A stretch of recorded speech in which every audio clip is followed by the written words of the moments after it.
Naku, hindi ko inakala na ang araw na akala ko'y magdadala ng kagalakan ay magiging simula pala ng bangungot ko. Nakita ko ang asawa kong si Pablo. May kasamang babaeng halos kasing edad lang ng anak namin. At mas masahol pa, buntis siya. At ang sinabi niya, kung hindi mo ako bibigyan ng isa pang milyon, sasabihin ko sa asawa mo ang lahat. Nanginginig ang kamay ko habang hawak ang positive pregnancy test. Ito ba ang kapalaran? Matapos ang 6 na taon ng paghihintay at pagkabigo, eto ako, buntis, pero ang asawa ko may anak na pala sa iba. Maaari ba ninyong isipin ang bigat ng naramdaman ko? Ano kaya ang gagawin ninyo kung kayo ang nasa sitwasyon ko? Magpatuloy sa pagbabasa at alamin kung paano ko hinarap ang pagtataksil na ito at kung anong mga sikreto pa ang nabunyag. Si Ana Torres ay nakatayo sa harap ng salamin sa banyo, hindi makapaniwala sa kanyang nakikita. Sa kanyang nanginginig na mga kamay, hawak niya ang isang puting plastic na pregnancy test na may 2 kulay rosas na linya, malinaw, matingkad at walang duda. Matapos ang 6 na taon ng pagkabalisa, di mabilang na pagkabigo at paglalaho ng pag-asa, sa wakas ay buntis siya. Ang unang reaksyon ay pagkabigla. Umupo si Ana sa gilid ng batya, nararamdaman ang mabilis na tibok ng kanyang puso. Ilang beses na niyang naisip ang sandaling ito, ilang beses na niyang pinangarap ang 2 linyang ito. At ngayon, nang matupad ang pangarap, hindi niya alam kung tatawa o iiyak. Kusang dumaloy ang mga luha, luha ng ginhawa, kagalakan, at pasasalamat sa tadhana. Sa edad na 32, halos tanggap na niya ang ideya na hindi siya magkakaroon ng anak. Nagkibit balikat ang mga doktor, sinasabing unexplained infertility, uncertain etiology, hormonal therapy, ovulation stimulation, lifestyle changes, ngunit wala sa mga ito ang nakatulong. Bawat buwan ay nagdadala ng bagong pagkabigo. Bawat negatibong test ay nagiging suntok sa puso. Si Pablo, ang kanyang asawa, ay matatag na hinarap ang mga pagsubok na ito. Hindi niya kailanman sinumbatan si Ana. Hindi nagpakita ng pagkadismaya at palaging nakahanap ng mga salita ng suporta.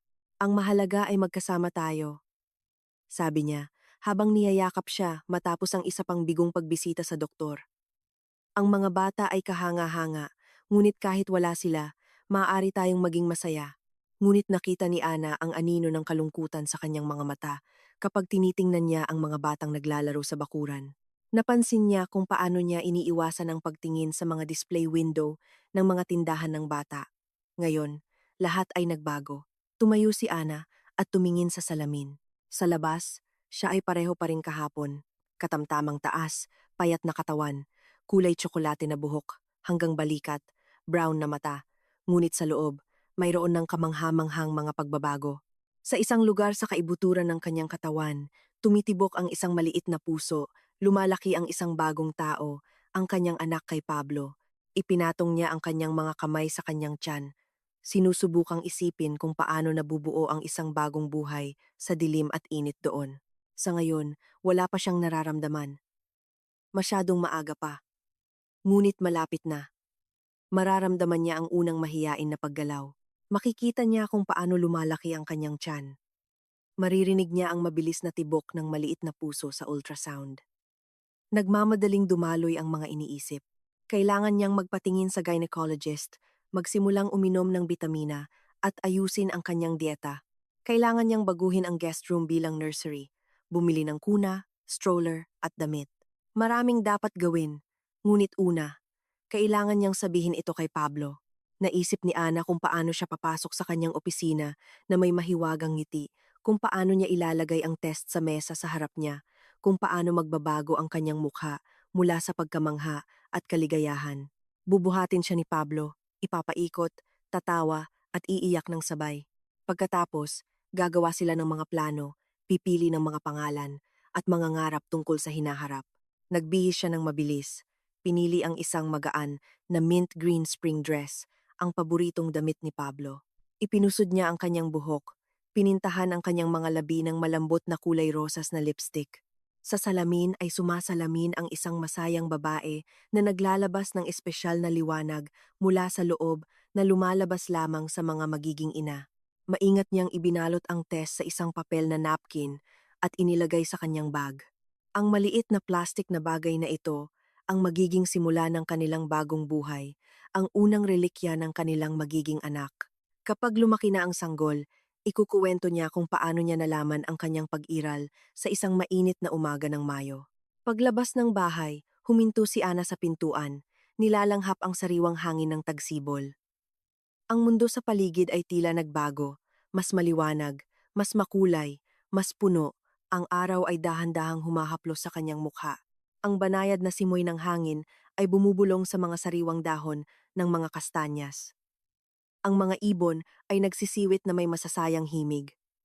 Maging ang ingay ng lungsod ay parang musika. Ang pagbubuntis ay nagpatala sa lahat ng kanyang pandama. Ginawa siyang sensitibo sa bawat detalye ng mundo sa paligid. Ang daan patungo sa opisina ay mabilis na lumipas.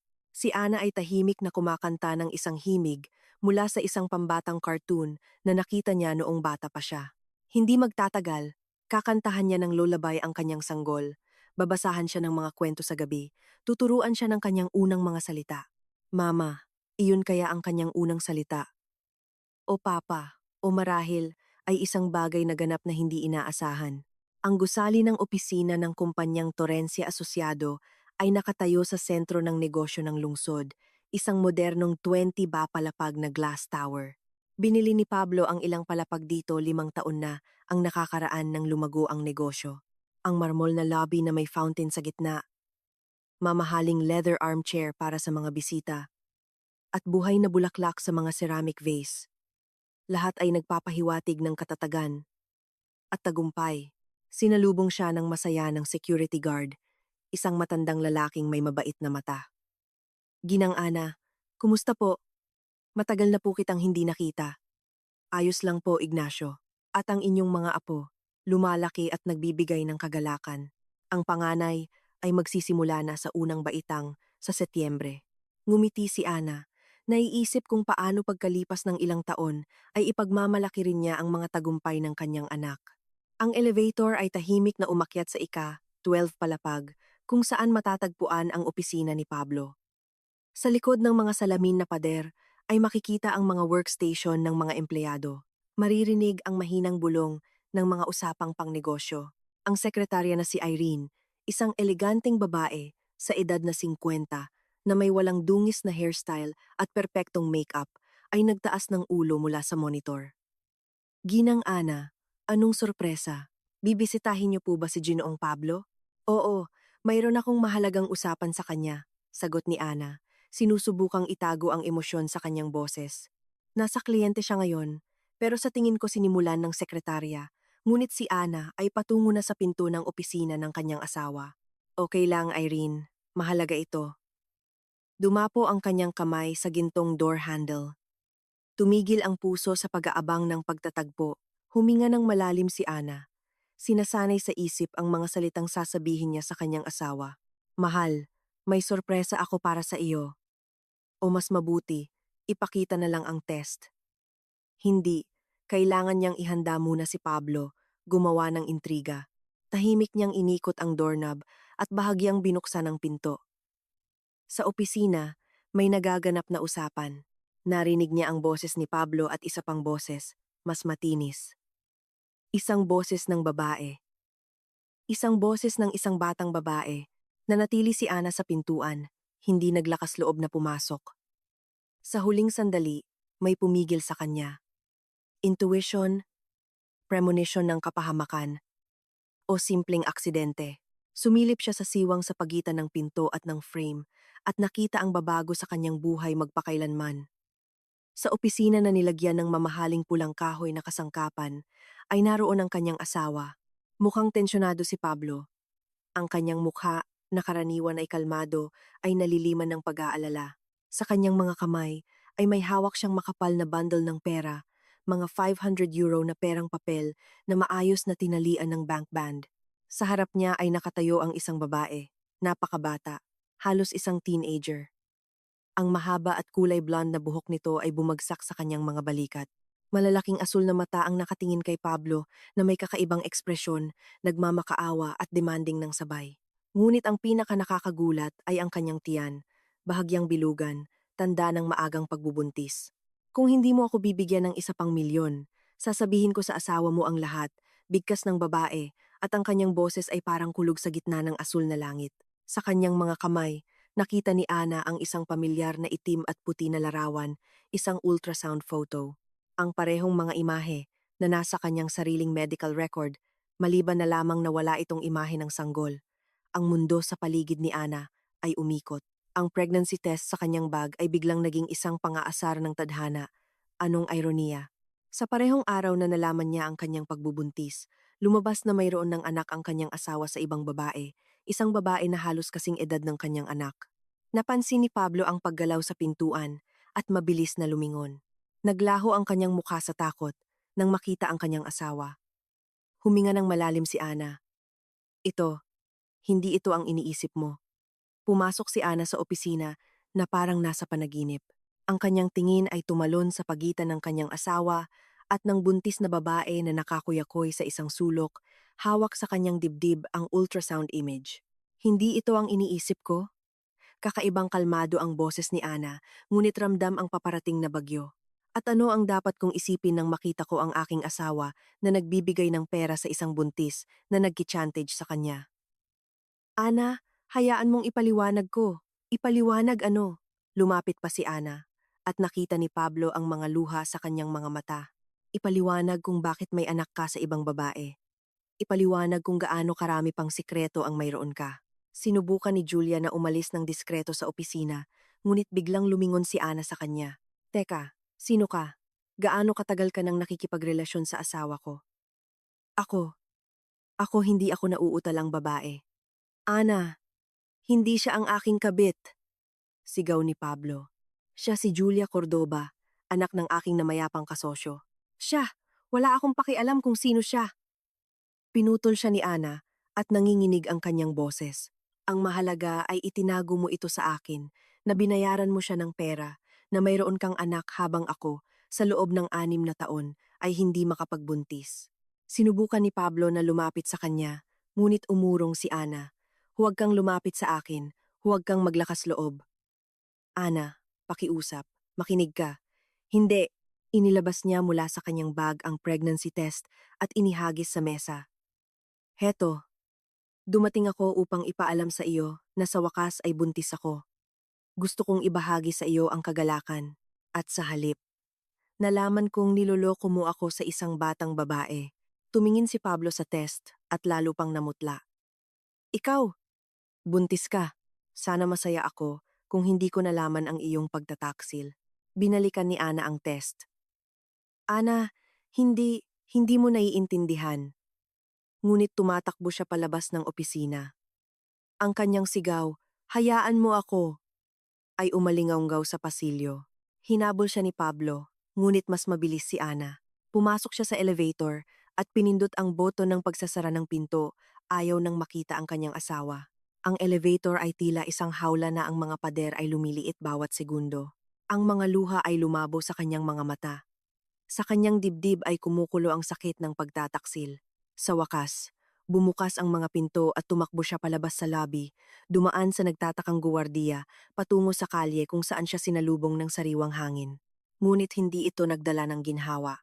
Sa loob, lahat ay nasusunog sa sakit, pagtataksil, sa pagguho ng lahat ng pag-asa at ilusyon.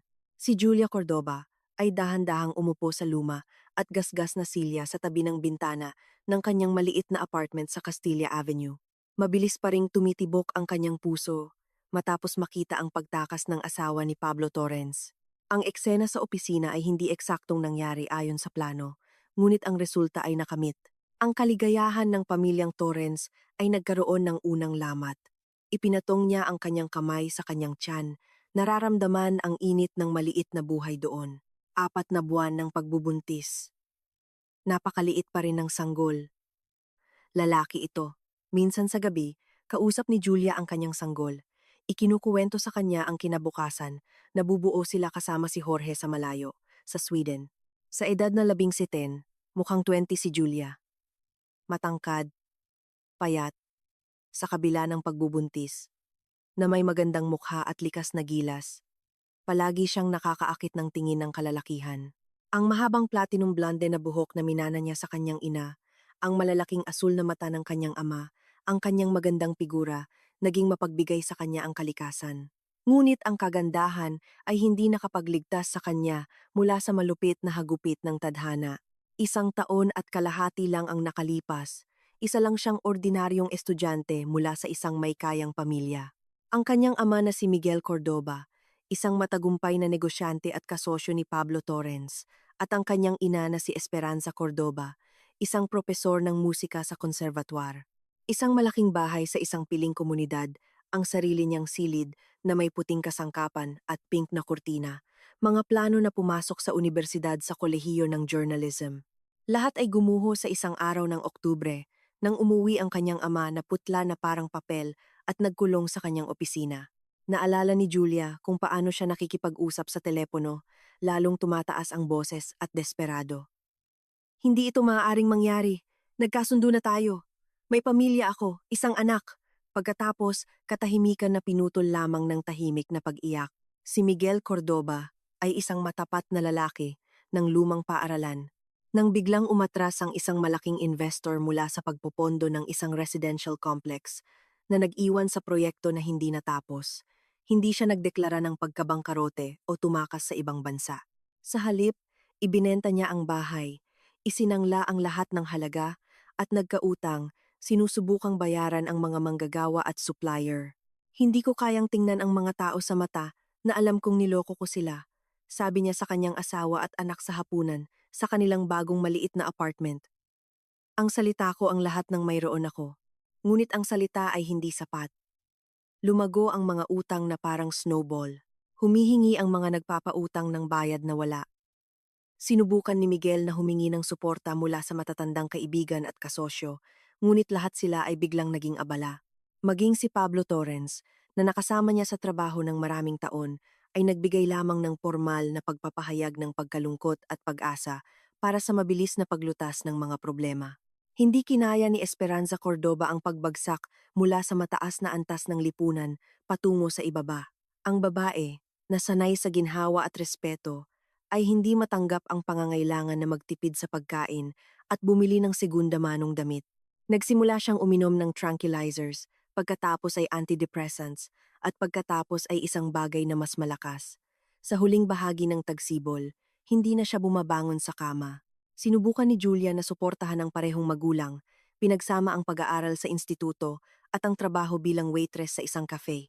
Ang kinikita niyang pera ay isang patak sa karagatan kumpara sa mga utang ng kanyang ama, ngunit ito ay nagpapahintulot na makabili ng pagkain at gamot para sa kanyang ina. Mukhang tumanda si Julia ng 10 taon sa loob ng 1 taon. Matagal siyang nakaupo sa kanyang maliit na opisina, isang dating bodega kung saan sapat lamang ang isang mesa at silya. May isinulat siya, pinunit ang isinulat, at sumulat muli. Narinig ni Julia ang kanyang pakikipag-usap sa sarili, ngunit hindi siya naglakas loob na pumasok. Lalong naging malungkutin at iritable ang kanyang ama. Sa umaga ng Oktubre 13, nakita niya ang kanyang sulat sa mesa ng kusina. Patawarin mo ako, anak. Hindi ko kayang protektahan ka at si mama. Ang iyong ama ay palaging isang bigo, ngunit kahit sa kamatayan, hindi kita bibiguin. Sasaklawin ng insurance ang mga utang. Maging masaya ka. Mahal na mahal ko kayo pareho, higit pa sa buhay. Uminom siya ng isang pakete ng gamot sa puso sa parehong opisina, kung saan sinubukan niyang humanap ng solusyon sa desperadong sitwasyon. Natuklasan ni Julia ang kanyang katawan nang umuwi siya mula sa instituto. Ang sigaw na lumabas sa kanyang dibdib ay narinig ng mga kapitbahay mula sa 3 palapag. Naging simple ang libing. Iilan lang ang dumating.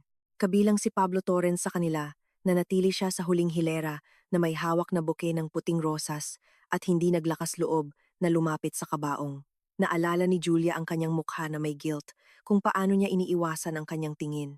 Noon niya naunawaan na humingi ng tulong ang kanyang ama kay Pablo, ngunit hindi siya nakakuha. Hindi kinaya ng kanyang ina ang pagkawala. Nanatili si Esperanza Cordoba ng eksaktong 1 buwan matapos ang libing ng kanyang asawa at pagkatapos ay tumigil ang kanyang puso habang natutulog. Sinabi ng mga doktor na acute myocardial infarction, ngunit alam ni Julia na namatay ang kanyang ina sa kalungkutan. Ayaw lang niyang mabuhay nang wala ang minamahal niyang tao. Sa edad na 17, naging ulila si Julia, walang pera, walang bahay, walang kinabukasan. Ang insurance na inaasahan ng kanyang ama ay hindi sumakop sa lahat ng utang. Lumabas na maraming exclusions sa policy na nakasulat sa maliliit na letra. Kinailangan nilang ibenta ang apartment para mabayaran ang pinakamapilit na nagpapautang. Doon lumitaw sa kanyang buhay si Basilio Torrens.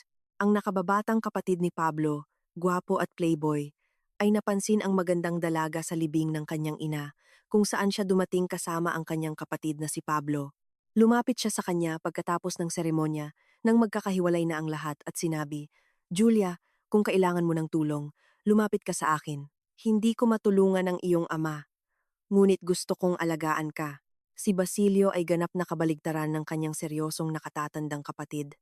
Kung si Pablo ay inilaan ang kanyang buhay sa trabaho at pamilya, si Basilio ay nabubuhay para sa kasalukuyan, mahal ang mamahaling kotse, usong damit, at magagandang babae. Sa edad na itatlang pasingko, hindi pa siya nagpakasal, mas pinipili ang malayang relasyon na walang kompromiso. Inupahan niya si Julia ng isang silid na apartment sa isang lugar sa labas ng lungsod. Tinulungan siya sa mga dokumento para makakuha ng social subsidy. Ipinasok siya sa trabaho sa isang kakilala niya. Wala siyang hinihingi kapalit, maliban sa pasasalamat. Nagpapasalamat si Julia sa kanya, ngunit walang pag-ibig sa pagitan nila, hindi bababa sa kanyang bahagi.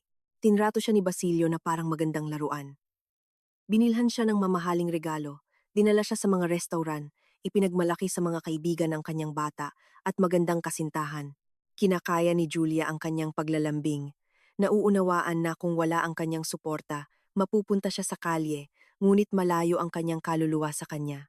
Lahat ay nagbago nang lumitaw sa kanyang buhay si Jorge Campos noong Disyembre. Siya ang hepe ng seguridad ng kanyang namayapang ama, isang 40 taong gulang na lalaking may determinadong mukha at matatalim na kulay abo na mata.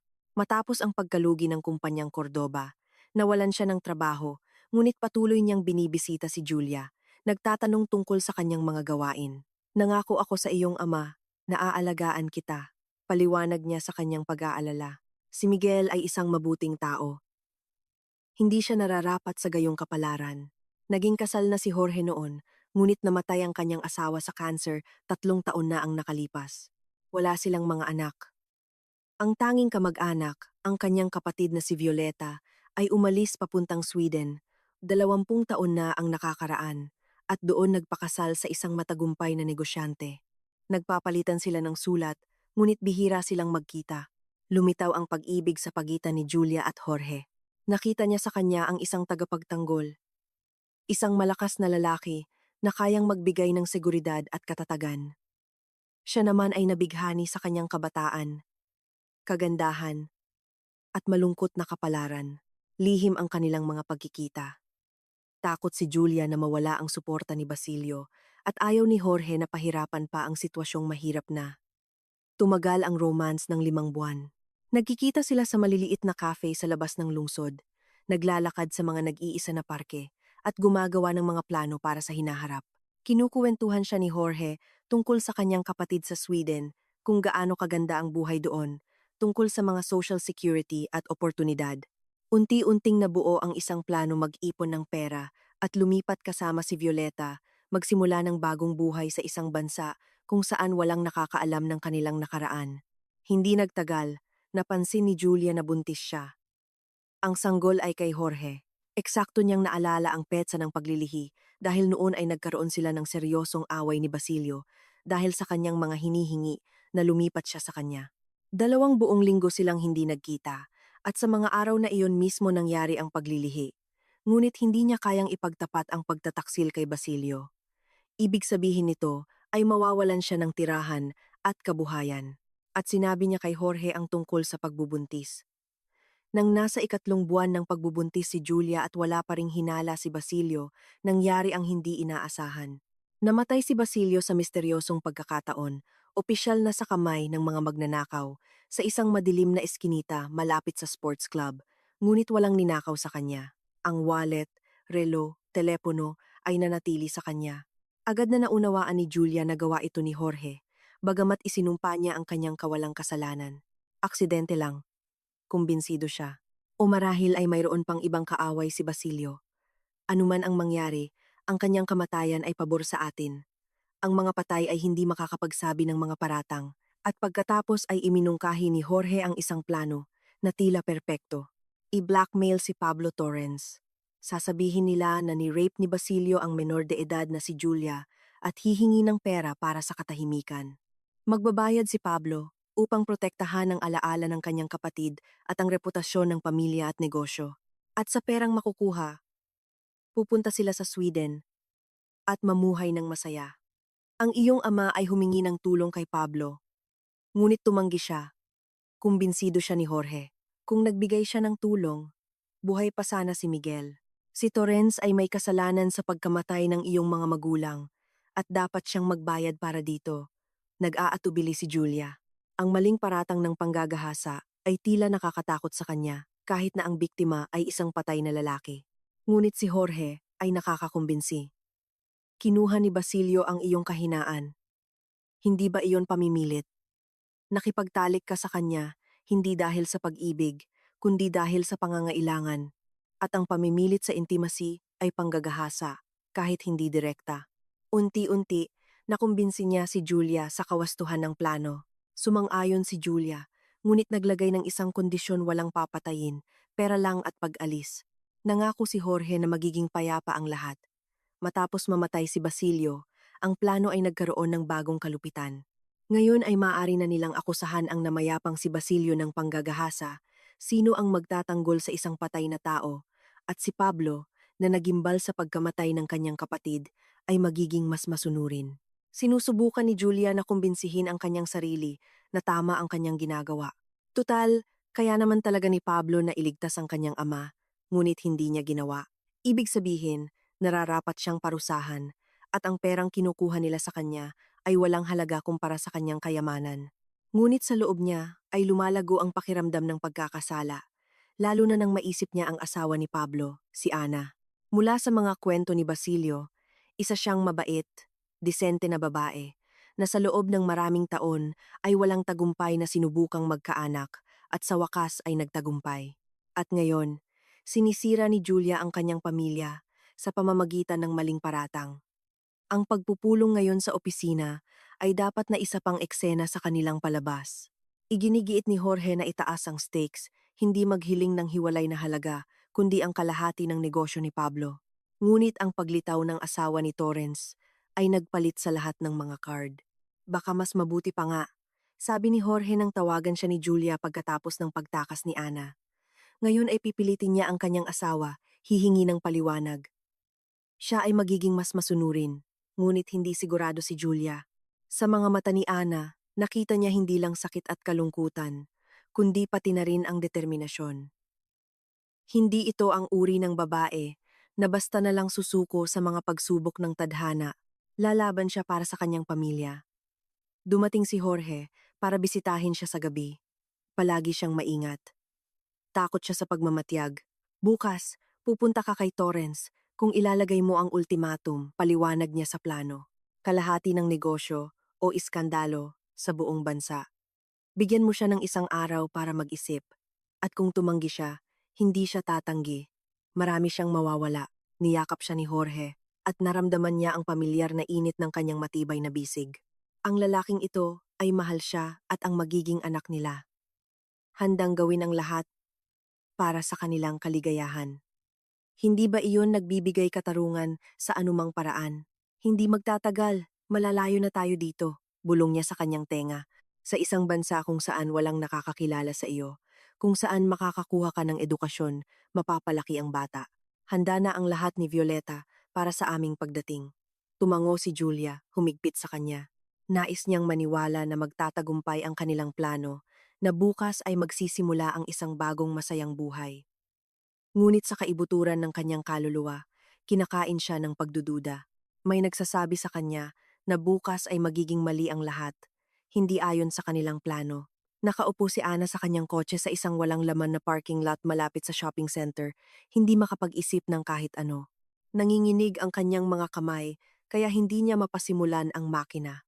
Paulit-ulit na lumilitaw sa kanyang mga mata ang eksena sa opisina ng kanyang asawa, ang buntis na babae, ang bundle ng pera, ang mga salita tungkol sa €1,000,000. Ang kanyang sariling pregnancy test ay nakahiga sa kanyang bag bilang simbolo ng malupit na ironiya ng tadhana. 6 na taon ng kawalan ng anak, desperadong pagtatangka na magbuntis, mga luha sa bawat negatibong test. At nang sa wakas ay natupad ang pangarap, lumabas na mayroon ng anak ang kanyang asawa sa ibang babae. Isang babae na halos kalahati ng kanyang edad. Patuloy na tumutunog ang telepono. Ang pangalang Pablo ay lumalabas sa screen ng paulit-ulit, ngunit hindi makapagpilit si Ana na sagutin. Ano ang pag-uusapan nila? Paano niya ipapaliwanag ang nakita niya ng sarili niyang mga mata? Sa wakas ay naglakas loob siya at pinaandar ang makina. Masunurin na umandar ang kotse at dahan-dahang lumabas si Ana mula sa parking lot. Saan pupunta? Sa bahay. Ngunit doon siya hinihintay ni Pablo na may mga paliwanag at pagpapaliwanag sa bahay ng kanyang ina. Ngunit nakatira siya sa ibang lungsod at ngayon si Ana ay hindi handa para sa mahabang tanong at pagdadalamhati. Naalala niya ang kanyang kaibigang si Natalia Serrano na kaibigan niya mula pa noong kolehiyo. Si Natalia ay nagtatrabaho bilang propesor ng literatura sa universidad. Nakatira siyang mag-isa sa isang maluwag na 2 silid na apartment sa isang lumang bahay malapit sa sentro. Siya lang ang tanging tao na pinagkakatiwalaan ni Ana sa sitwasyong ito. Binuksan ni Natalia ang pinto na nakasuot ng bathrobe na may tuwalya sa kanyang mga kamay. Nang makita ang kalagayan ng kanyang kaibigan, agad niyang naunawaan na may nangyaring seryoso. Ana, ano ang nangyari? Ang pangit ng itsura mo. Maaari ba akong manatili sa iyo ng ilang araw? Iyon lang ang nasabi ni Ana. Oo naman. Pumasok ka. Umupo ka. Ikaw na magsabi kung ano ang nangyari. Pinaupo siya ni Natalia sa sopa. Kinumutan siya at inihanda ang malakas na tsaa na may pulot. Unti-unting kumalma si Ana at ikinuwento ang lahat tungkol sa inaasahang pagbubuntis, tungkol sa eksena sa opisina, tungkol sa pagguho ng lahat ng pag-asa. Teka, pinutol siya ni Natalia.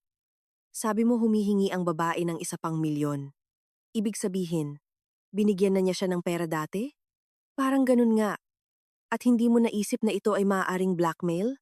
Baka biktima si Pablo, hindi ang nagkasala. Umiling si Ana. Bakit naman niya iki-chantage kung hindi niya anak ang bata at bakit siya nagbabayad? Paano kung anak ng kanyang kapatid? Sabi mo kamakailan lang namatay si Basilio sa kakaibang pangyayari. Hindi ito pumasok sa isip ni Ana. Kilala nga si Basilio sa kanyang mga pakikipag-ugnayan sa mga batang babae. Posibleng isa sa kanila ang nabuntis niya at ngayon ay humihingi ng pera sa pamilyang Torrens. Pero, bakit hindi sinabi sa akin ni Pablo? Tanong niya. Siguro ayaw kanyang abalahin. O baka natatakot siya na mali ang intindihin mo ang sitwasyon tulad ng pagkakaintindi ko ngayon. Eksakto. Ana, kailangan mong kausapin ang iyong asawa. Alamin ang katotohanan. Hindi pa ako handa. Hindi pa ako handa. Hindi na nagpilit si Natalia. Kilala niya ang ugali ng kanyang kaibigan. Si Ana ay isang tao na nangangailangan ng oras upang iproseso ang natanggap na impormasyon at magpasya. Sa gabi, dumating si Pablo. Binuksan ni Natalia ang pinto, ngunit tumanggi si Ana na lumabas upang makita siya. Sabihin mo na kailangan ko ng oras, pakiusap niya sa kanyang kaibigan. Sa pamamagitan ng pinto, narinig niya ang mahinang pag-uusap ni Pablo at Natalia, ang kanyang nagmamakaawang boses, ang kalmadong sagot ng kaibigan. Pagkatapos, ang tunog ng pagsara ng pinto, umalis na ang kanyang asawa. Sa gabi, hindi natulog si Ana. Nakahiga siya at nakatitig sa kisame. Iniisip ang kanyang buhay, 8 taon ng pag-aasawa na itinuturing niyang masaya. Si Pablo ay palaging isang mapagbigay at mapagmahal na asawa. Hindi siya kailanman nagbigay ng dahilan para magselos. Palagi niyang ipinapaalam kung mahuhuli siya sa trabaho. Hindi niya itinatago ang mga tawag sa telepono. Walang lihim sa kanyang asawa. O iyon ang akala niya. Ngunit ngayon ay nauunawaan niya na hindi niya alam ang marami tungkol sa buhay ni Pablo, sa kanyang negosyo, sa mga problema, at sa mga taong kanyang nakakasalamuha.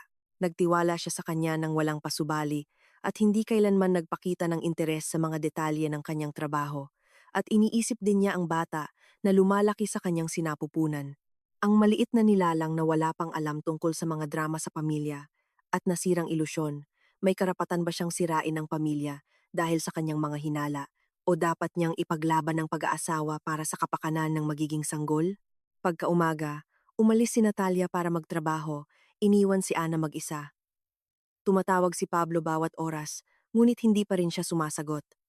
Sa tanghali, nagpadala siya ng mahabang mensahe. Ana, naiintindihan ko kung gaano kasakit para sa iyo, ngunit pakiusap makinig ka. Ang nakita mo ay hindi ang iniisip mo. Hindi kita kailanman niloko, at hindi kita lolokohin. Ang babaeng ito ay nagkichantage sa akin, inaakusahan ng aking namayapang kapatid ng panggagahasa. Nagbabayad ako hindi dahil sa ako ay may kasalanan, kundi dahil sa pakiramdam ko ay may pananagutan ako sa mga ginawa ni Basilio. Pakiusap, bigyan mo ako ng pagkakataon na ipaliwanag ang lahat sa iyo. Ikaw lang ang mahal ko. Palagi kitang minahal at mamahalin. Binasa ni Ana ang mensahe ng ilang beses.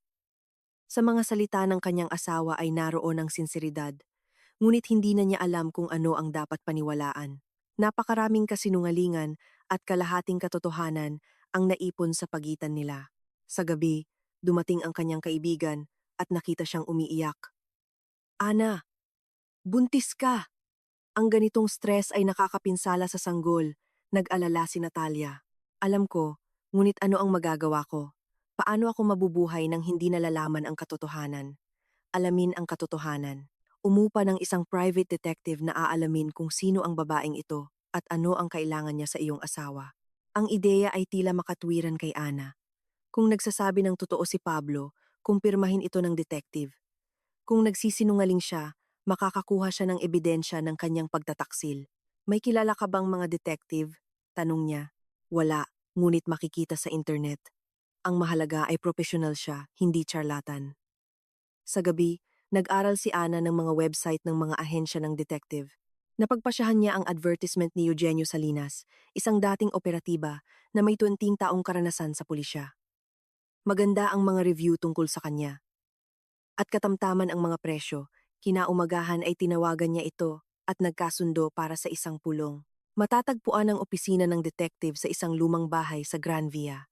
Isang maliit na silid na may simpleng kasangkapan at isang pader na puno ng mga diploma at pasasalamat. Si Eugenio Salinas ay lumabas na isang lalaki sa edad na 50. Nagsalita siya ng tahimik at detalyado. Nagbigay siya ng tiwala. Kaya, pinaghihinalaan mo na nagtataksil ang iyong asawa, paliwanag niya matapos pakinggan ang kuwento ni Ana. Hindi lang iyon. Interesado ako sa babae na nagkichantage sa kanya. Sino siya? Kung nagsasabi siya ng totoo, kung talagang buntis siya sa iyong namayapang bayaw, naiintindihan ko. Ang kaso ay komplikado. Nangangailangan ito ng oras at resources. Ang aking bayad ay 5,000 euro kasama ang gastos sa pagmamanman at investigasyon. Gaano katagal ang kailangan? Isa o 2 linggo? Depende sa komplikado ng sitwasyon. Tanggap ko. Inilipat ni Ana ang paunang bayad sa card. Ngayon, kailangan na lang niyang hintayin ang resulta ng investigasyon at umasa na ang katotohanan ay hindi kasing terrible ng kanyang mga hinala. 1 linggo na ang nakalipas mula nang malaman ni Ana ang tungkol sa blackmail. Lumipat siya sa bahay ng kanyang kaibigang si Natalia. Kailangan mong alamin kung ano talaga ang nangyayari. Kumbinsido siya ng kanyang kaibigan habang nagkakape sa umaga. Baka nagsasabi siya ng totoo tungkol sa kanyang kapatid at walang nangyari sa pagitan nila ng babaeng iyon, at baka nagsisinungaling siya, matamlay na sagot ni Ana. Lahat ay posibleng mangyari. Bukod pa rito, kung ikinikikita siya ng babae, ibig sabihin mayroon siyang itinatago. Samantala, hindi tumitigil si Pablo sa pagtatangka na makipag-ugnayan sa kanyang asawa. Tumatawag siya, nagpapadala ng mensahe, pumupunta sa bahay ni Natalia, ngunit ayaw siyang makita ni Ana. Kailangan niya ng oras upang ayusin ang kanyang damdamin at magpasya kung ano ang gagawin pagkatapos. Kinabukasan, may appointment siya sa gynecologist. Kinumpirma ng doktor ang pagbubuntis. 6 na linggo na. Ayos lang ang lahat. Maayos ang pagbubuntis. Kailan mo balak sabihin sa ama? Tanong ng doktor. Hindi ko po alam. Tapat na sagot ni Ana. Mayroon kaming mahirap na panahon sa aming relasyon ngayon. Naiintindihan ko, ngunit tandaan, nakakapinsala ang stress sa sanggol. Subukang lutasin ang mga problema sa lalong madaling panahon. Sa parehong gabi, Tumawag ang detective. Mayroon akong unang impormasyon tungkol kay Julia Cordoba, imporma ni Salinas. Maaari tayong magkita bukas ng umaga. Nagkita sila sa opisina ng detective. Binuksan ni Salinas ang isang folder na may mga dokumento. Julia Cordoba, 17 taong gulang. Ulila. Ang ama ay nagpakamatay 1 taon na ang nakalipas. Ang ina ay namatay pagkatapos. Opisyal na walang trabaho, ngunit nangungupahan ng apartment at nabubuhay sa kung paano, buntis. Mga 4 na buwan, sino ang nagbabayad ng kanyang mga gastos? Dito ang kawili-wili. Formal na binabayaran, hanggang sa kanyang kamatayan ang kanyang kamag-anak, si Basilio Torrens. Siya ang umupa ng apartment, naglilipat ng pera sa account, ngunit may mga nuances. Ano ang mga iyon? May relasyon ang babae hindi lang kay Basilio. Nagtanong ako sa kanyang mga kapitbahay, dating kaklase. Ilang buwan na ang nakalipas, regular siyang binibisita ng isang lalaking may katamtamang edad, na ang mga katangian ay hindi tumutugma sa paglalarawan ni Basilio Torrens. Nababahala si Ana. Alam mo ba kung sino siya? Hindi pa. Ngunit ginagawa ko ito. Nalaman ko rin na namatay si Basilio Torrens sa kakaibang pangyayari. Opisyal na pagnanakaw, ngunit walang ninakaw sa kanya. Ang wallet, relo, telepono, lahat ay nanatili sa lugar. Ibig sabihin, pinatay siya. Mukhang ganun nga. Posibleng may kaugnayan sa babaeng ito. Naramdaman ni Ana na lalong gumugulo ang sitwasyon. Sino ang misteryosong mangingibig ni Julia? At may kaugnayan ba siya sa pagkamatay ni Basilio? Magpatuloy sa investigasyon. Pakiusap niya sa detective. Kailangan kong malaman ang buong katotohanan. Nakaharap si Julia sa salamin ng kanyang silid-tulugan, pinagmamasdan ang mga pagbabago sa kanyang figura. Kapansin-pansin ang pagbilog ng kanyang tiyan nitong nakaraang buwan, at malapit ng imposible na itago ang pagbubuntis sa mga mata ng iba. Ngunit mas mainam ito. Ang isang buntis na babae ay nakakapukaw ng mas maraming simpatiya at mas kaunting hinala. Sa labas ay ambon, at kulay abo na ulap ang nagkukubli sa araw ng Mayo. Ang panahon ay tumutugma sa kanyang kalooban. Hindi naging maayos ang plano, gaya ng gusto niya. Si Pablo Torrens ay nagbigay lamang ng 500,000 euro, hindi 1 milyon gaya ng hinihingi. At matapos siyang mahuli ng kanyang asawa sa opisina, naging mas maingat at mapaghinala si Pablo. Tumunog ang telepono. Jorge, kumusta ang lahat? Aking munting. Narinig niya ang pamilyar na malalim na boses. Hindi maganda. Ayaw nang magbayad ni Torrens at nakita ng kanyang asawa ang lahat. Mas mabuti pa nga iyan. Ngayon ay pipilitin niya ang kanyang asawa, hihingi ng paliwanag. Siya ay magiging mas masunurin. Naniniwala ka ba? Sigurado ako. Palaging humihina ang mga lalaki pagdating sa pamilya. Magbabayad siya para mapanatili ang kanyang kasal. Tumigil si Jorge. Pagkatapos ay nagtanong, hindi mo ba napansin ang pagmamatyag? Mukhang umupa si Torrens ng private detective. Hindi. Mukhang tahimik lang ang lahat. Gayunpaman, mag-ingat ka at tandaan, kung may mangyaring masama, hindi mo ako kilala. Nagkita tayo ng random ng ilang beses, wala nang iba pa. Naiintindihan. Magkita tayo bukas ng gabi. Kailangan kong ibigay sa iyo ang isang bagay. Sa kalye, sa tabi ng tapat na pasukan, ay isang kulay abong kotse na nakita na niya sa umaga. Sa manibela ay nakaupo ang isang lalaking may madilim na jacket at nagbabasa ng pahayagan. Siguro aksidente lang, ngunit sa pag-aalinlangan, nagpa siya siyang tingnan. Nagbihis siya at lumabas sa kalye patungo sa pinakamalapit na tindahan. Dahan-dahang sumunod ang kulay abong kotse. Lumiko si Julia sa isang eskinita, pagkatapos ay sa isa pa. Naroon pa rin ang kotse. Sinusundan siya. Pinabilis ni Julia ang kanyang lakad at pumasok sa isang shopping center sa pamamagitan ng service entrance na kilala niya mula pa noong bata pa siya. Pagkatapos ay lumabas siya sa isa pang labasan at sumakay ng taxi. Kailangan niyang ipaalam agad kay Jorge. Nagkita sila sa isang maliit na cafe sa labas ng lungsod. Mukhang nag-aalala si Jorge. Sigurado ka bang sinusundan ka nila? Talagang sigurado. Isang kulay abong kotse, driver na may madilim na jacket. Damn, kinatakutan ko ito. Kumuha si Torrens ng detective. Ano ang gagawin natin?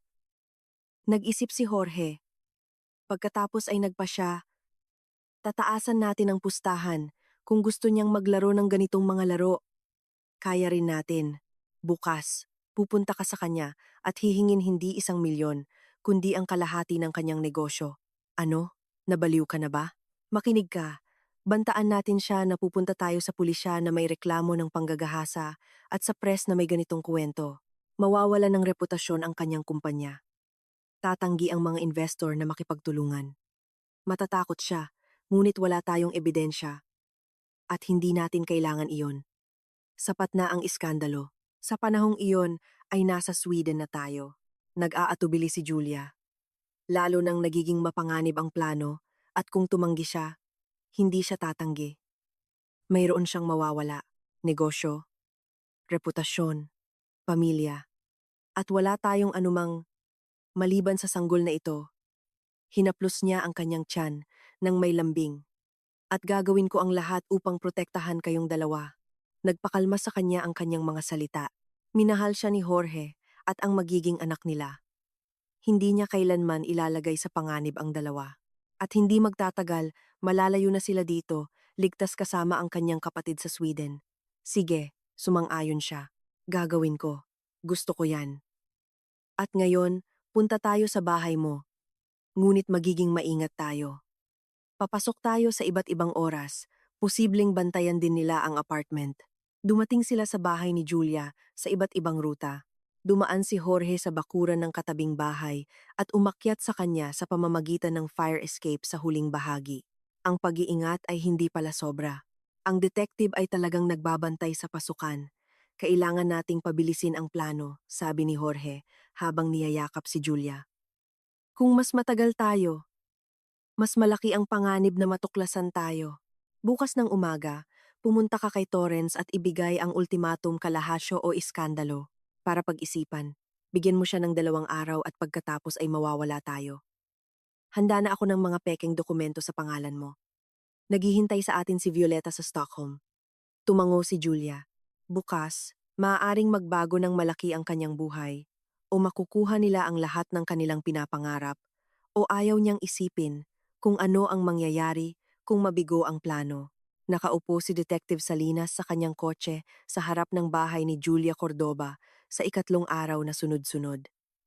Ang pagmamanman ay isang masusing trabaho na nangangailangan ng pasensya at atensyon.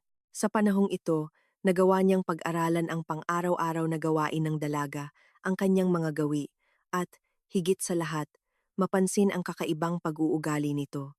Kahapon ay malinaw na na-detect niya ang pagmamanman at sinubukan niyang takasan ito. Ito ay nagsasaad na mayroon siyang itinatago.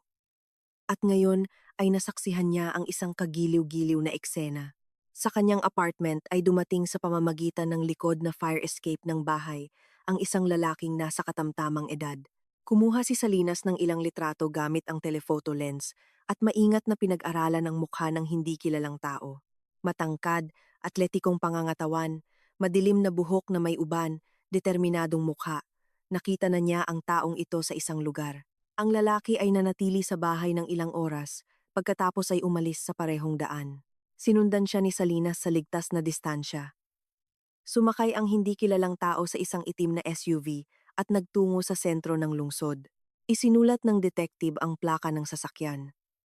Sa parehong gabi, nagkita si Salinas at Ana sa isang cafe. Inilapag niya sa mesa ang mga litrato at dokumento. Narito ang iyong misteryosong mangingibig, sabi niya habang ipinapakita ang litrato ng lalaki sa fire escape.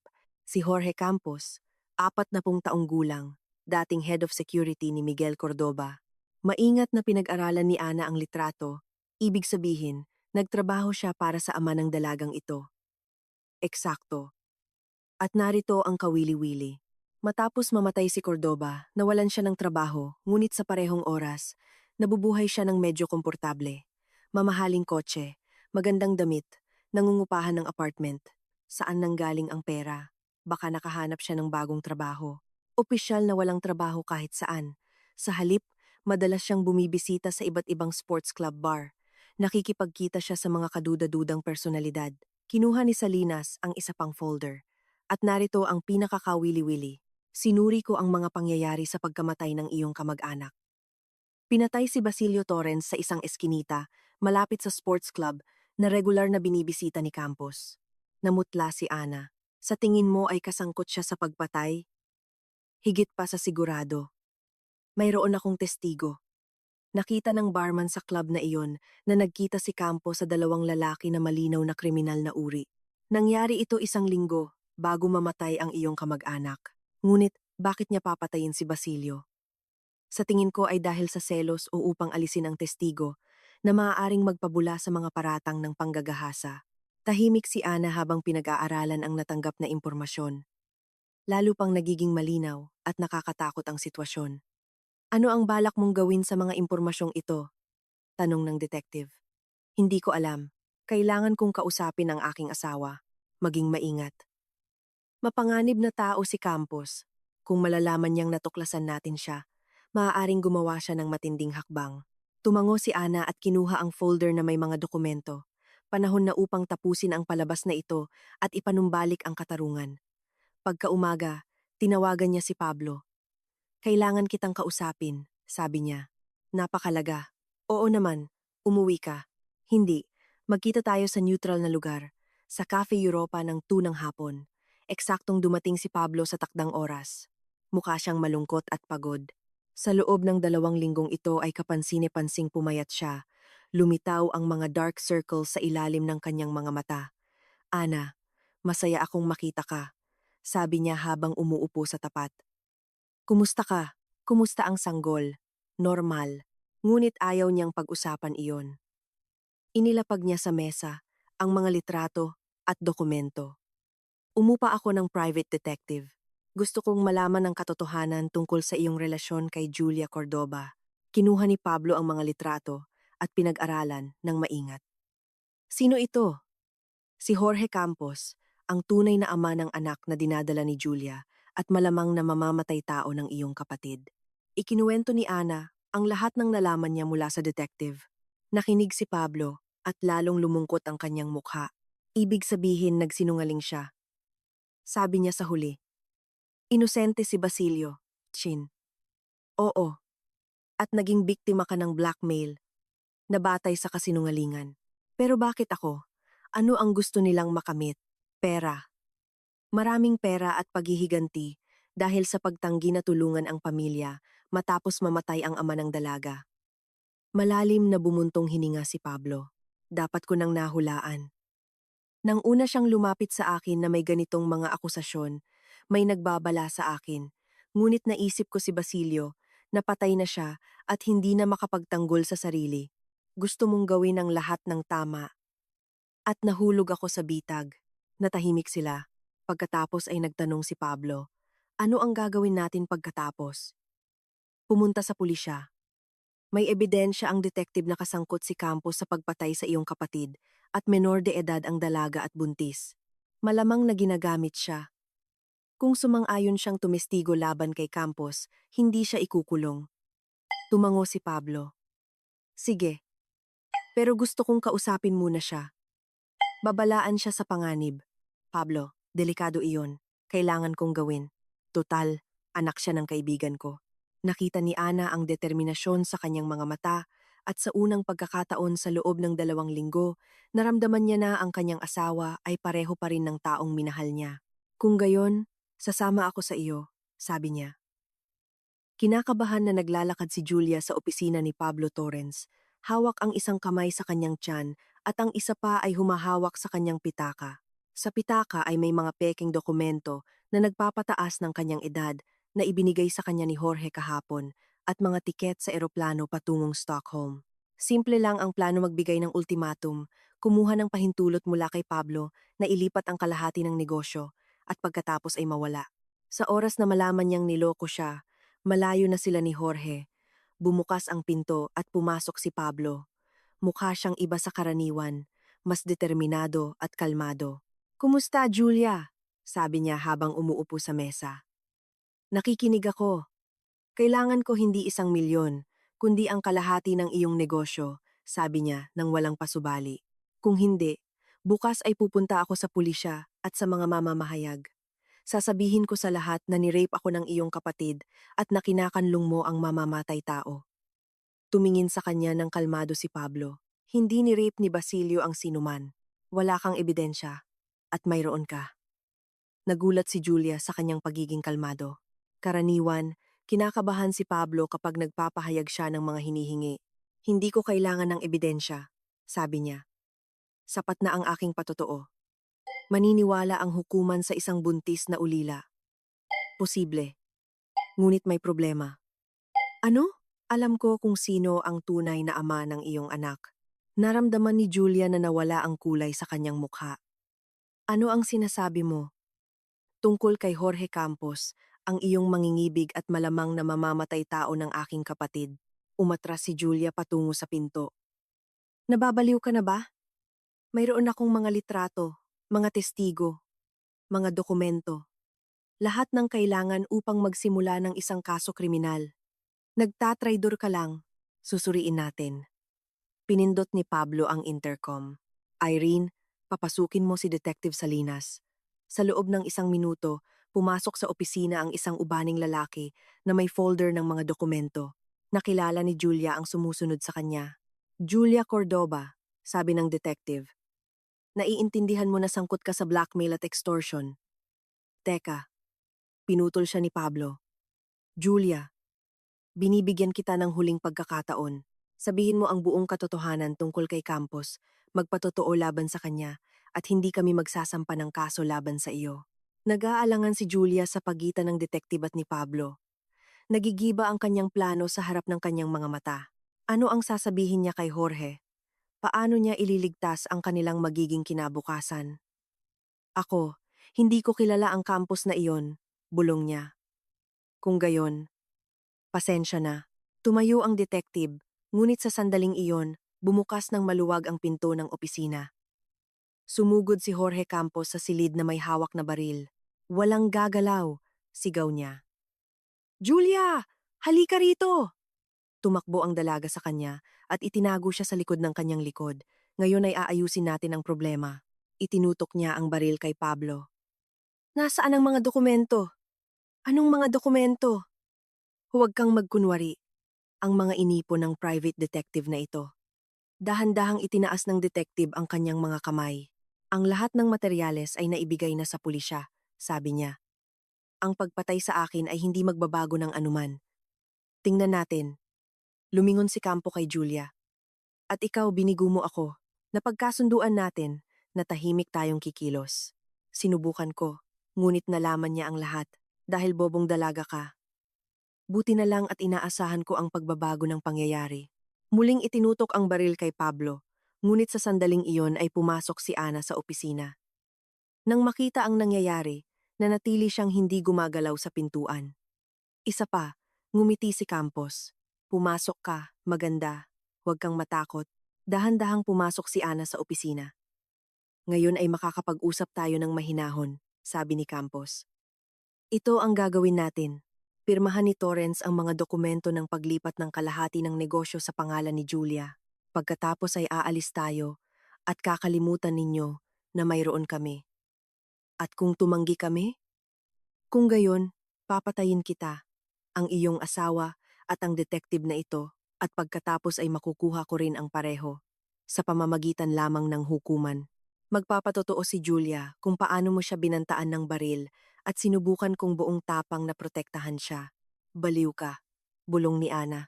Hindi, praktikal lang ako. Wala akong pagpipilian. Masyadong malaki ang nakataya. Tumingin siya kay Julia, at sa kanyang mga mata ay lumitaw ang pagmamahal. Mahal namin ni Julia ang isa't isa at magkakaroon kami ng anak. Handa akong gawin ang lahat upang protektahan ang aking pamilya, kahit pa pumatay. Napatay mo na? Tanong ni Julia na nanginginig ang boses. Napatay na kita. Si Basilio Torrens ay maaaring makasira sa lahat, kaya kinailangan kong alisin siya. Sinabi mong pagtatanggol sa sarili iyon. Nagsinungaling ako. Iyon ay malamig na pagpatay, at handa akong pumatay pa kung kinakailangan. Tinitigan siya ni Julia ng may takot. Ngayon lang niya naunawaan kung anong halimaw ang pinagtagpo ng kanyang kapalaran at nahanda itong patayin ang lahat ng taong naroroon. Nagtatagpo ang tensyon sa opisina. Hawak ni Jorge Campos ang nakatutok na baril. Iniisip ang susunod na hakbang. Si Julia ay nasa tabi niya, ngunit ngayon, ang kanyang mukha ay nagpapahayag hindi ng pag-ibig, kundi ng takot. Jorge, ibaba mo ang baril, sabi niya ng mahina. Maaari nating ayusin ang lahat ng payapa. Huli na, aking munting. Masyado nang huli. Lumapit si Ana. Julia, naiintindihan mo ba na ginagamit ka lang niya? Tanong ni Ana sa dalaga. Kailangan ka lang niya bilang instrumento ng paghihiganti at pakinabang. Tumahimik ka, sigaw ni Campos. Wala kang naiintindihan. Naiintindihan ko. Naghihiganti ka sa pagkamatay ni Miguel Cordoba. Sa tingin mo ba ay may kasalanan ang asawa ko sa kanyang pagkamatay? Iniwan niya si Miguel sa mahirap na panahon. Maaari siyang tumulong sa pera, koneksyon, ngunit pinili niyang iligtas ang sarili niya. Umiling si Pablo. Hindi totoo iyan. Nag-alok ako ng tulong kay Miguel. Ngunit tumanggi siya. Sabi niya, kaya niya mag-isa. Nagsisinungaling ka. Mayroon akong mga recording ng aming pag-uusap.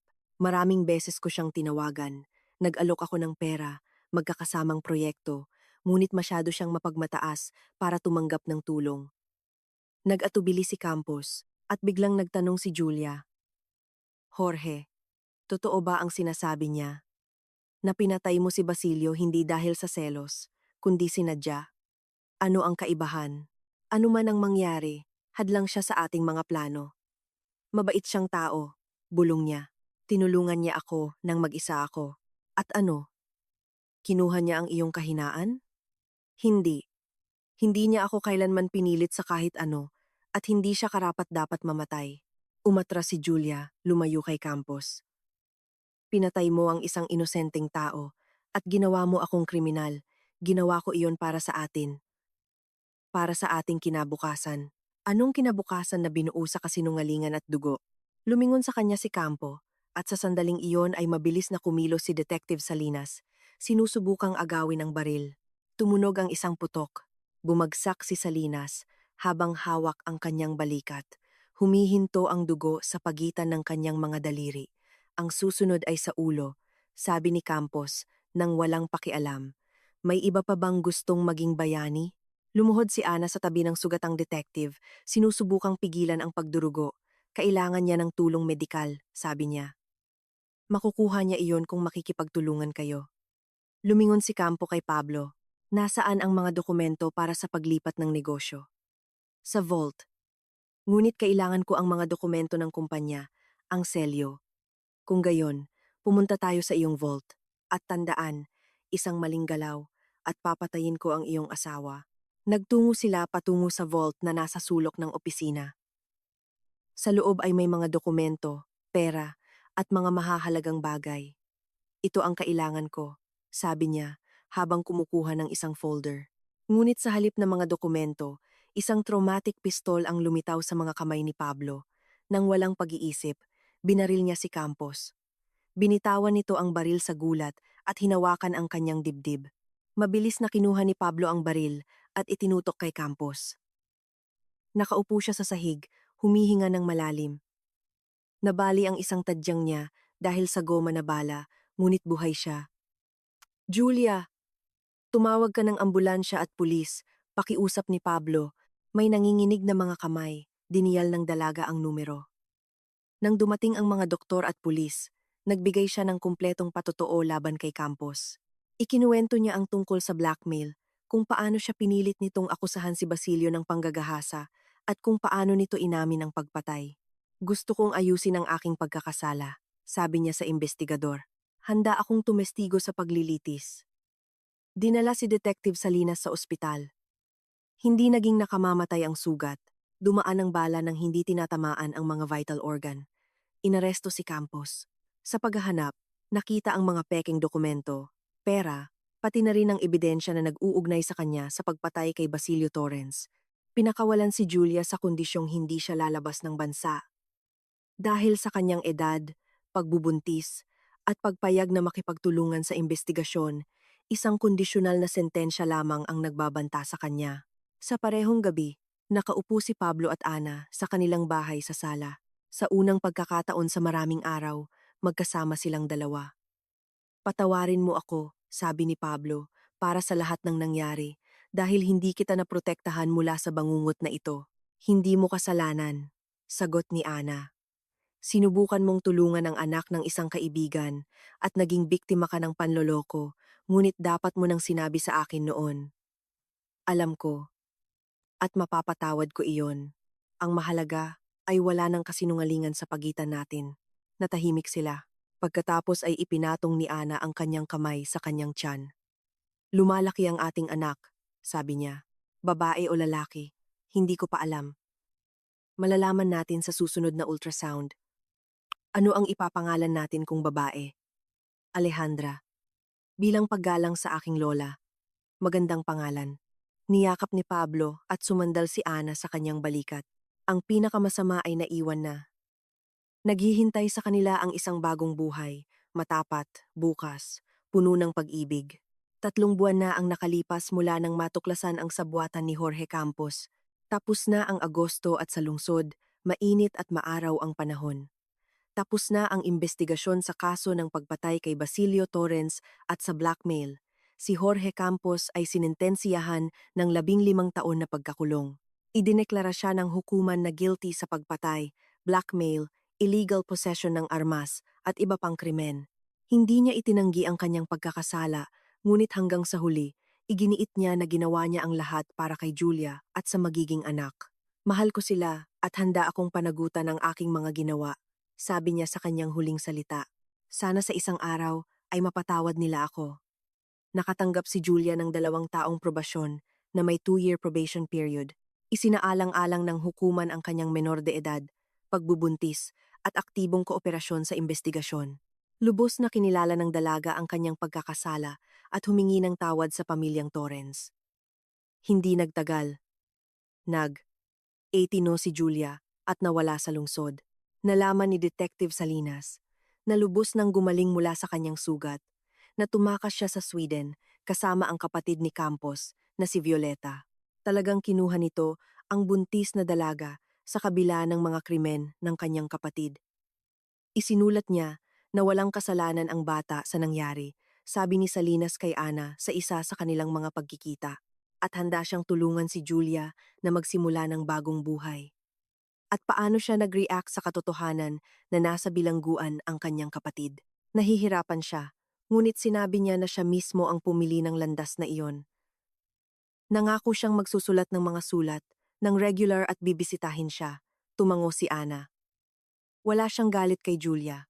Kung tutuusin, biktima rin ng mga pangyayari at manipulasyon ni Campos ang dalaga. Mabuti na may pagkakataon siyang magbago at palakihin ang bata sa normal na kalagayan. Tungkol naman kay Pablo, ganap siyang nagtuon sa pamilya at trabaho. Hindi nagdusa ang kumpanya dahil sa iskandalo.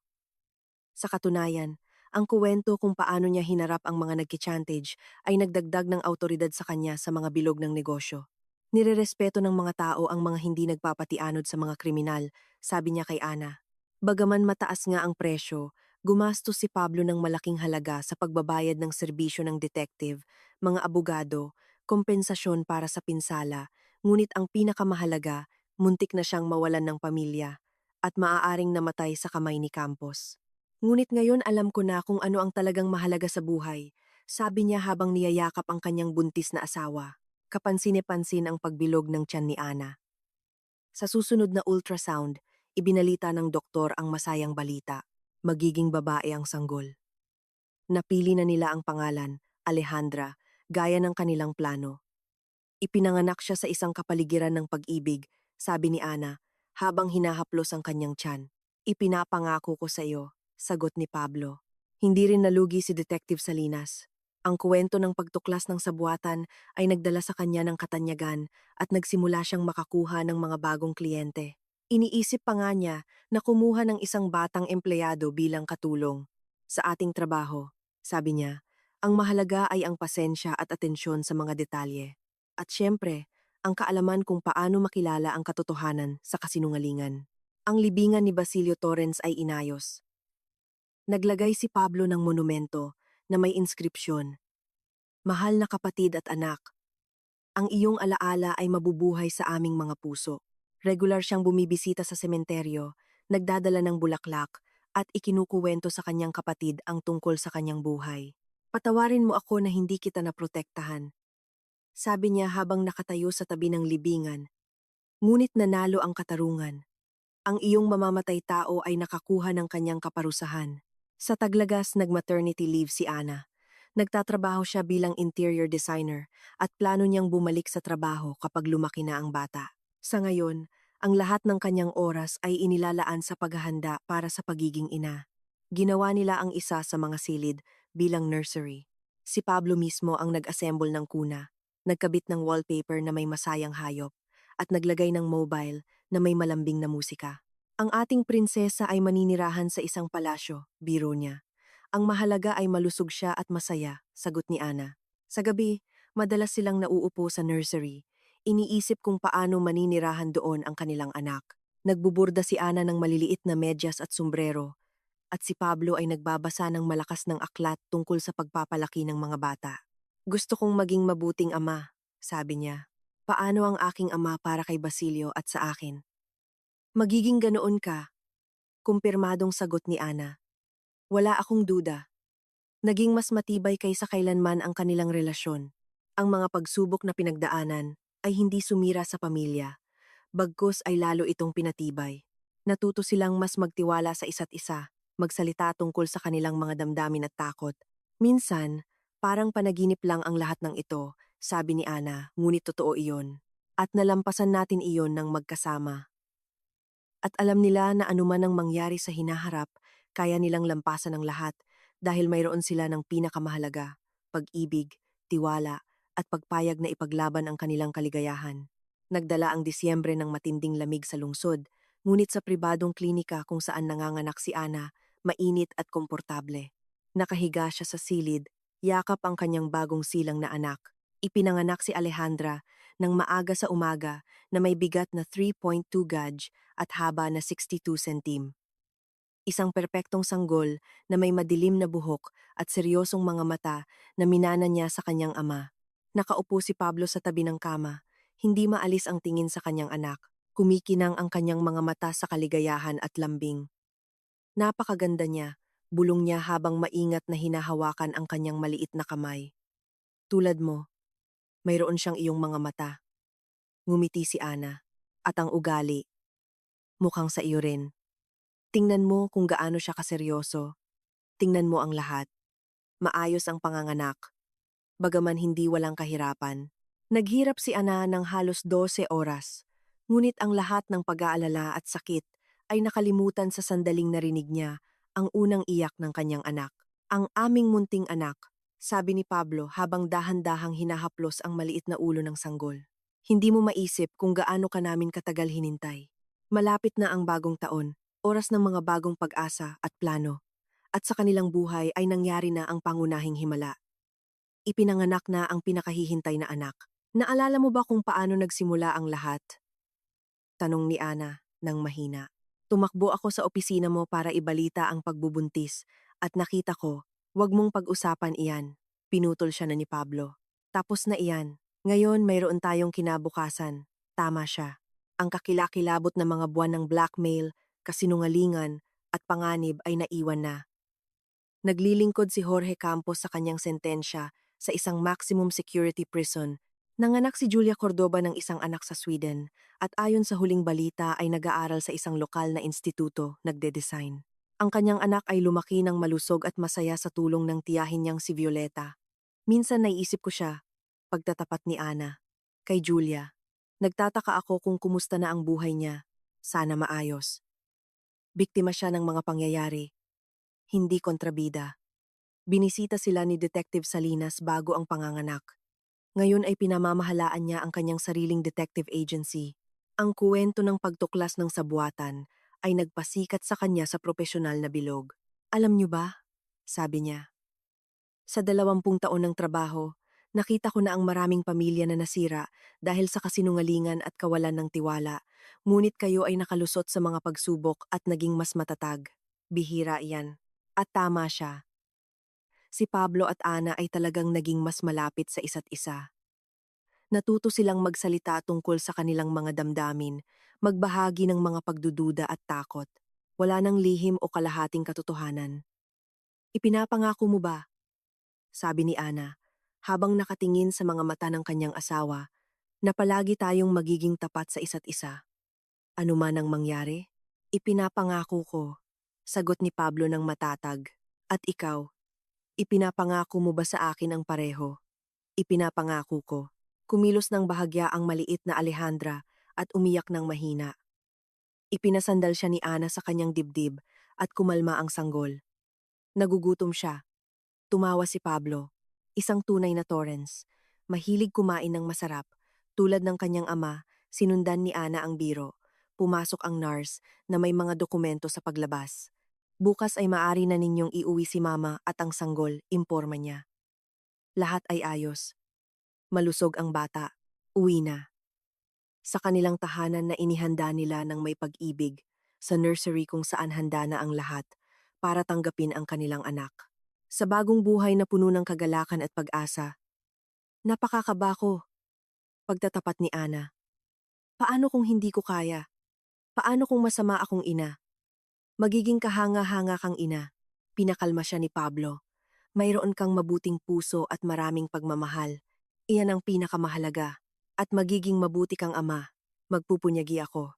Gusto kong lumaki ang ating anak na masaya at may tiwala sa sarili, na alam niyang mahal na mahal siya ng kanyang mga magulang higit sa lahat sa mundo. Nakaupo sila sa silid hanggang gabi, hindi kayang iwan ang kanilang anak kahit isang oras. Kinukuhanan ni Pablo ng litrato bawat minuto, kung paano natutulog si Alejandra, kung paano siya humihikab, kung paano niya kinukuyom ang kanyang maliliit na kamao. Photographer na si Papa, tumawa si Ana. Magkakaroon si Alejandra ng pinakakumpletong photo album sa mundo. Gusto kong tandaan ang bawat sandali. Masyadong mabilis lumaki ang mga bata. Nang makatulog si Ana sa gabi, matagal na nakatayo si Pablo sa tabi ng bintana, yakap ang kanyang anak. Sa likod ng salamin, naghahanda ang lungsod para sa mga pista, at iniisip niya ang nakaraan at kinabukasan. Isang taon na ang nakalipas, hindi niya man lang naisip kung ano ang kanilang pagdadaanan. Blackmail, pagtataksil, panganib. Lahat ng iyon ay parang isang kakilakilabot na bangungot ngayon. Ngunit ang bangungot na ito ay nagturo sa kanila na pahalagahan ang tunay na mahalaga, pag-ibig, tiwala, pamilya. Alam mo anak, sabi niya sa kanyang anak ng mahina, ang nanay mo ang pinakamalakas na babae sa mundo. Dumaan siya sa lahat ng pagsubok at hindi nasira, at magiging kasing lakas ka rin. Tumingin sa kanya si Alejandra ng may seryosong mga mata, na parang naiintindihan ang bawat salita. Ang kanyang maliliit na daliri ay mahigpit na pumulupot sa kanyang hintuturo na may nakakagulat na lakas. At poprotektahan ko kayong dalawa. Patuloy ni Pablo, nararamdaman ang pagpuno ng kanyang puso ng lambing. Ano man ang mangyari, palagi akong nasa tabi. Lalaki ka sa isang pamilya kung saan naghahari ang pag-ibig at katapatan. Ipinangalanan ka namin sa iyong lola sa tuhod. Si Alejandra, bulong ni Pablo. Siya rin ay isang malakas na babae na nakaligtas sa digmaan at mahihirap na panahon. Magpapatuloy ka sa ating tradisyon ng pamilya ng paglaban at pag-ibig. Humikab ang sanggol at ngumiti ng matamis habang natutulog. Maingat na hinagkan siya ni Pablo sa noo at tahimik na bumalik sa kama kung saan natutulog si Ana. Mukhang payapa ang kanyang asawa.